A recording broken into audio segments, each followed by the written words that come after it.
What if the greatest power to transform your life isn't really out there, in some external thing, but actually right here inside your own mind? It's a question I've been thinking about a lot. And chapter 10 of Your Inner Alchemist, Energy Mastery for Abundance, really offers some compelling thoughts on this.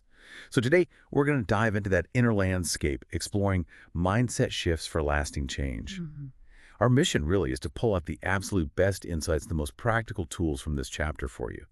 Think of this as your shortcut to understanding how you can really harness positive thinking.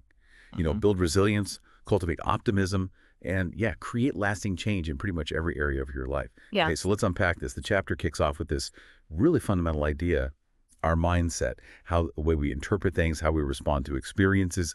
It plays this huge role in shaping our reality. Exactly. It's not just passive. Right. It's an active shaper. So the positive mindset, the book says, helps you see challenges as, opportunities, right, for growth. But the flip side, that limiting mindset, it can accidentally put up these walls, these self-imposed barriers. Drain your energy. Totally. And hold back your progress. Yeah, what's really fascinating here is just how fundamental this is. It underpins everything else. Your core beliefs, your attitudes about yourself, about the world, they don't just sit in your head. No. They directly influence your actions, how you react, even the results you actually get.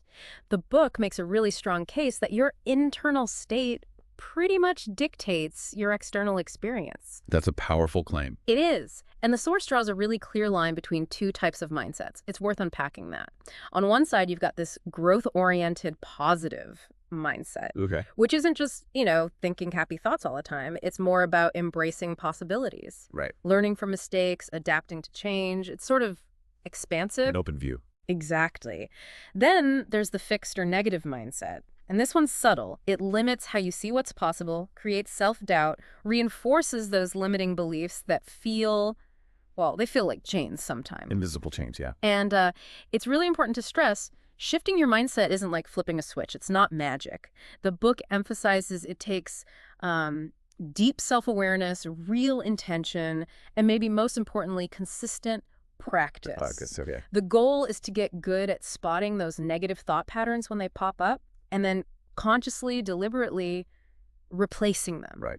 And by doing that, you empower yourself. You start focusing on solutions, not problems. You cultivate gratitude. You build that confidence you need to go after your goals. That sounds incredibly powerful. I think this is where it gets really practical because the chapter lays out 5 core steps, like a roadmap, for actually cultivating this positive mindset. Yeah.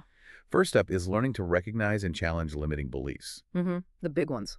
Yeah, we all have them, right? Those deep-seated ideas whispering, I'm not good enough, or success is for other people, or maybe change is just too hard. Definitely. The chapter makes this fascinating point that a lot of these beliefs aren't even ours originally. Right. They can be inherited. Exactly. From society, family, past stuff. And just recognizing that can be freeing, can't it? Yeah. Like, oh, this isn't my belief. It's just one I've been carrying. Yeah, that distinction is huge. So the practical exercise is pretty straightforward. Write down one limiting belief you've noticed lately. Maybe it's, I'm not creative enough, or I'll never manage that promotion. Okay. Then really ask yourself, where did this come from? And more importantly, does it actually reflect who I am now, my potential today? Good question. And then here's the powerful part. Reframe it. Turn it into something growth-oriented. Like instead of, I'll never achieve this, try with practice and perseverance, I can definitely make progress toward this goal. It's about questioning its authority, right? Exactly. You're taking back control. And that leads perfectly into the second step, which is to actively embrace a growth mindset. This isn't just a catchy phrase. It's the core belief that your skills, your intelligence, your abilities, they're not set in stone. Not fixed. Not fixed at all. They can absolutely be developed through effort, through learning, through resilience. And this mindset, it fundamentally changes how you see challenges. They stop being scary roadblocks. And become. Opportunities for learning, for real personal development. It helps you get past fear and those limiting beliefs we just talked about. Okay, so how do we actively foster that? Does the book give tips? It does, some really practical ones. First, focus on effort, not just the outcome. So celebrate the work you put in, the learning process, overcoming hurdles. Don't just fixate on whether you won or lost. Shift the reward system internally. Okay, Yeah. Precisely. Second, seek feedback for growth. Don't shy away from it. Constructive feedback, from people you trust, maybe friends or mentors, it gives you priceless insights into where you can improve. It actually encourages growth. Makes sense, like fuel for development. Exactly. And third, a simple but powerful one. Adopt yet language. Yet language. Yeah. So instead of saying, I can't do this, you say, I can't do this yet. Ah, okay. I like that. That tiny word yet, it emphasizes potential. It reframes setbacks as just temporary, part of the learning curve. It perfectly reinforces that growth mindset. That's a great little hack. Okay, so we've tackled deep beliefs. We're embracing growth. Yeah. But what about those instant negative thoughts? The ones that just pop up? Yeah, the automatic ones. Right. The chapter addresses this too, doesn't it? Yeah. Step 3 is reframe negative thoughts through positivity. It acknowledges these thoughts often just appear. They're automatic sometimes. But the good news is you can learn to catch them and reframe them. You can intercept them. Exactly. The book gives a good example. If you catch yourself thinking, I always make mistakes, try flipping it to something like, I'm learning and growing through each experience. It's subtle, but the book argues this shift is crucial. It helps build resilience, self-compassion, keeps you balanced emotionally. It turns that self-criticism into a learning moment. Okay, that makes sense. And the exercise for this is simple, but needs consistency. Pick a negative thought that tends to repeat for you. Then practice reframing it with a positive, growth-focused alternative. Every time it pops up, you do the reframe. Like training a new pathway in the brain. Exactly. Building that constructive thinking habit over time. Okay, that leads nicely into the fourth step. Cultivate gratitude to shift focus. This isn't just about, feeling warm and fuzzy. The book positions gratitude as a really powerful tool for positive thinking. How so? Because it fundamentally shifts your attention. It pulls your focus away from what you feel is lacking or what's wrong and puts it squarely onto what's already present and meaningful in your life. And doing that, practicing gratitude, it helps cultivate optimism, it can actually reduce stress, and it boosts your emotional resilience. Builds a really solid foundation for positivity. So what's the practice? It's wonderfully simple but effective. Each evening, just take a moment to write down 3 things you're grateful for. 3 things. Yeah. And they don't need to be huge things. Small moments count. Minor achievements.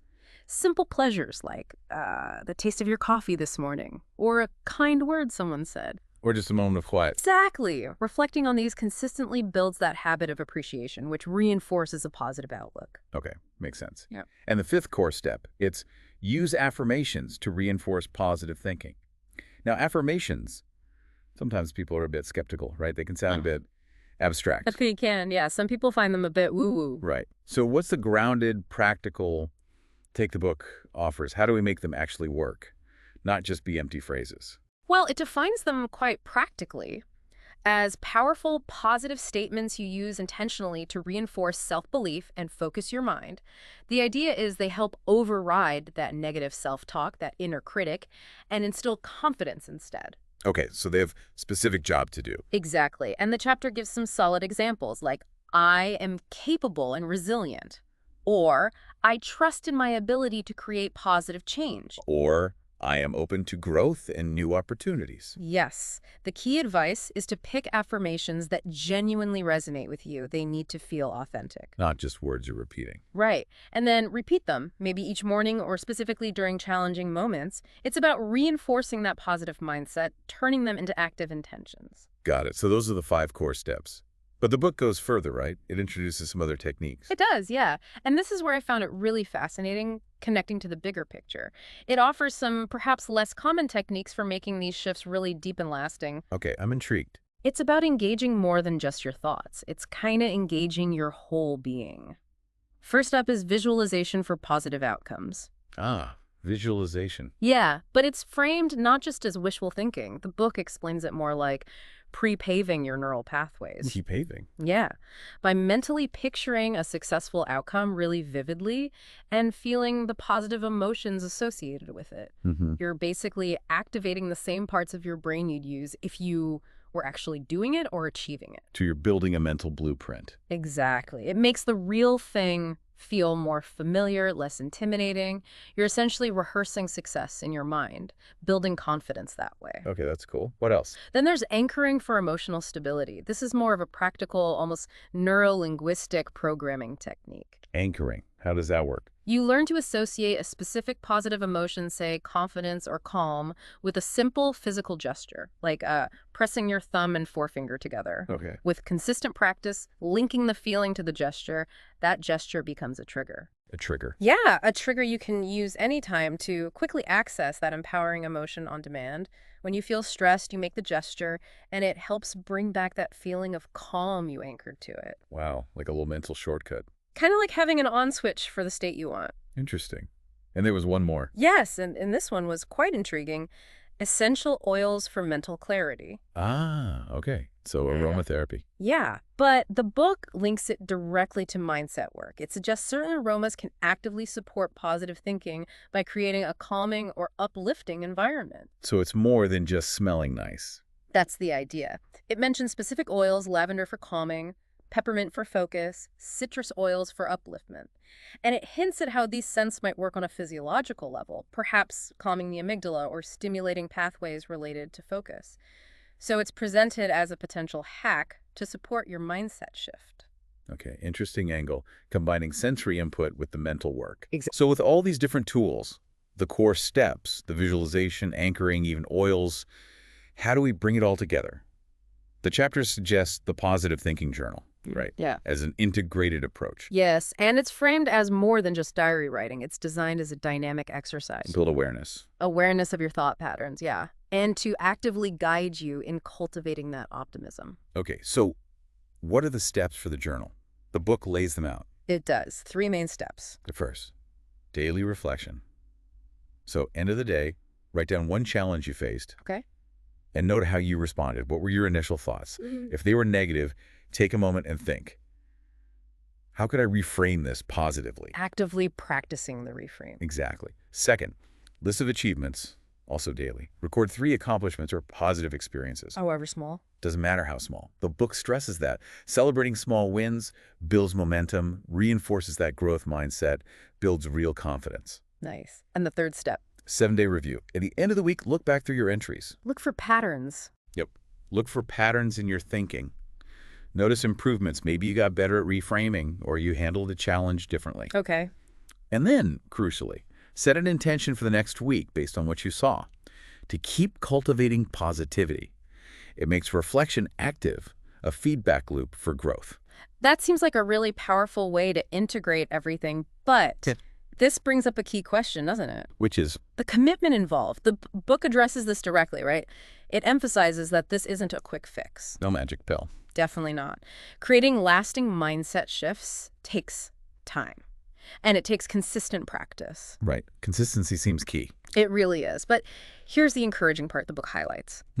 The more often you consciously replace those limiting beliefs with empowering thoughts, the more automatic it becomes. They start to become part of your default mindset, hardwired in. So each time you choose growth over fear, You're strengthening that mental muscle. You're reinforcing your ability to face challenges with resilience, with optimism. And it also reminds us that setbacks, they're going to happen. They're part of the journey. it's totally normal. Absolutely.